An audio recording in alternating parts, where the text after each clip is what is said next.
नमस्कार दोस्तों, मैं हूं योगेश राणा और सवाल यह है कि भाजपा ने अपने बड़े मुस्लिम नेता मुख्तार अब्बास नकवी को एक बार फिर राज्यसभा क्यों नहीं भेजा। उनका आज यानी गुरुवार को 7 जुलाई को राज्यसभा का कार्यकाल खत्म हो गया है और इसीलिए एक दिन पहले यानी बुधवार को उन्होंने नरेंद्र मोदी के मंत्रिमंडल से इस्तीफा दे दिया है। लेकिन सवाल यह है कि अब भाजपा मुख्तार अब्बास नकवी का क्या इस्तेमाल करेगी, यानी उनको क्या काम दिया जाने वाला है। भाजपा उनके जरिए कौन से समीकरण को साधने का मन बना चुकी है। वैसे तो नकवी के साथ ही जदयू कोटे से मंत्री बने आरसीपी सिंह का भी इस्तीफा हो गया है, क्योंकि उनका भी राज्यसभा का कार्यकाल पूरा हो चुका है। लेकिन अगर बात नकवी की करें तो पहले यह जान लेते हैं कि समाचार एजेंसी पीटीआई की एक रिपोर्ट आई है और इस रिपोर्ट के अनुसार राज्यसभा में नकवी का कार्यकाल समाप्त होने के बाद अब भाजपा के पास 395 सांसद है। लेकिन गौर करने वाली बात यह है कि इनमें से एक भी मुसलमान नहीं है। नकवी उन 3 मुस्लिम सांसदों में से एक रहे हैं जिनका कार्यकाल हाल के राज्यसभा चुनाव के दौरान समाप्त हुआ है।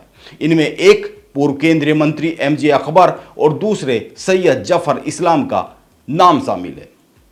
यह तो लेकिन एक जानकारी है जिस पर केवल गौर किया जा सकता है, लेकिन बात नकवी के कल, आज और आने वाले कल की करते हैं। मुख्तार अब्बास नकवी 15 अक्टूबर 1957 को प्रयागराज में जन्मे। वैसे तो उन्होंने अपने जीवन के शुरू के कई सारे चुनाव हारे हैं, लेकिन 1998 में भाजपा ने उनको उत्तर प्रदेश के रामपुर से लोकसभा का चुनाव लड़ाया और वो जीत गए। अटल बिहारी वाजपेयी की सरकार में मंत्री रहे और अब नरेंद्र मोदी की मौजूदा सरकार में वो अल्पसंख्यक मामलों के मंत्री थे। लेकिन जैसा कि मैंने कहा, सवाल यह है कि अब भाजपा उनका क्या इस्तेमाल करने वाली है, उनके द्वारा कौन से समीकरण साधे जाने वाले हैं।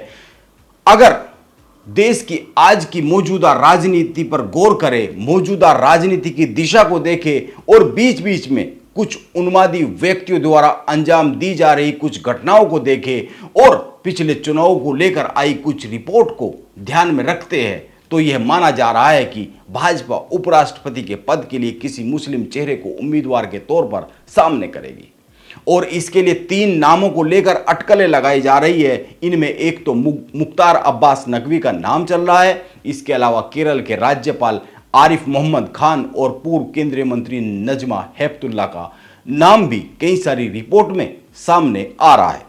गौर करने वाली बात यह है कि मौजूदा उपराष्ट्रपति एम वेंकैया नायडू का कार्यकाल 10 अगस्त को समाप्त हो रहा है। अगले राष्ट्रपति 11 अगस्त को शपथ लेंगे। नामांकन पत्रों की जांच 20 जुलाई को होगी और उम्मीदवारी वापस लेने की अंतिम तिथि 22 जुलाई है। हालांकि यह माना जा रहा है कि नकवी का नाम उपराष्ट्रपति पद की दौड़ में सबसे आगे है। इसके 2 सबसे बड़े कारण हैं। एक, नकवी राज्यसभा का कार्यकाल खत्म होने के बाद भी 6 माह तक मंत्री रह सकते हैं, लेकिन उन्होंने तुरंत ही इस्तीफा दे दिया, यानी कि उनसे तुरंत ही इस्तीफा दिला दिया गया। और दूसरी बात, भाजपा उनको राज्यसभा भेज सकती थी, लेकिन उनको टिकट नहीं दिया गया। इसके साथ ही एक और महत्वपूर्ण बात है और वो यह है कि हाल ही में हैदराबाद में हुई भाजपा की राष्ट्रीय कार्यकारिणी की बैठक में अल्पसंख्यकों का भरोसा जीतने की बात कही गई है।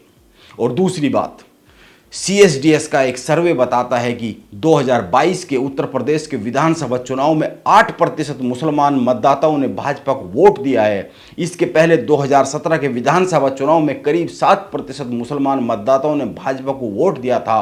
और इसी के साथ पीयू रिसर्च सेंटर की भी एक रिपोर्ट है और वो बताती है कि 2019 के आम चुनाव में करीब 20% मुस्लिम मतदाताओं ने मोदी सरकार की वापसी के लिए वोट किया था। वहीं सीएसडीएस की रिपोर्ट भी कहती है कि 2019 में करीब 14% मुसलमानों ने नरेंद्र मोदी की वापसी के लिए वोट किया था। हालांकि यहां गौर करने वाली बात यह है कि 2019 को लेकर जो 2 सर्वे है उनके आंकड़ों में 6% के करीब का अंतर है। लेकिन यह तो दिख ही रहा है, इस अंतर के बाद भी यह तो दिख ही रहा है कि मुसलमानों में कुछ प्रतिशत लोग हैं जो भाजपा की ओर झुकाव रखते हैं। और नरेंद्र मोदी ने खुद भी कहा है कि मुसलमानों में जो ओबीसी और दलित मुसलमान हैं उनके उत्थान के लिए काम किया जाना चाहिए। और ध्यान में रखना चाहिए कि राजनीति में केवल काम सत्ता और वोट के लिए किया जाता है, सत्ता को बनाए रखने के लिए किया जाता है, क्योंकि सत्ता रहेगी तो काम और भी कई सारे किए जा सकते हैं और सत्ता नहीं रहेगी तो किसी के उत्थान के लिए भी काम नहीं किए जा सकते। यह एक समझने वाली बात है। इसीलिए यह माना जाना चाहिए कि उपराष्ट्रपति पद के लिए भाजपा की ओर से मुस्लिम उम्मीदवार मैदान में आने वाला है।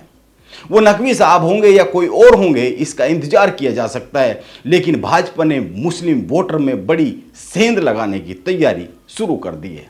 यह एक बात है। नमस्कार, आप बने रहे मेरे साथ।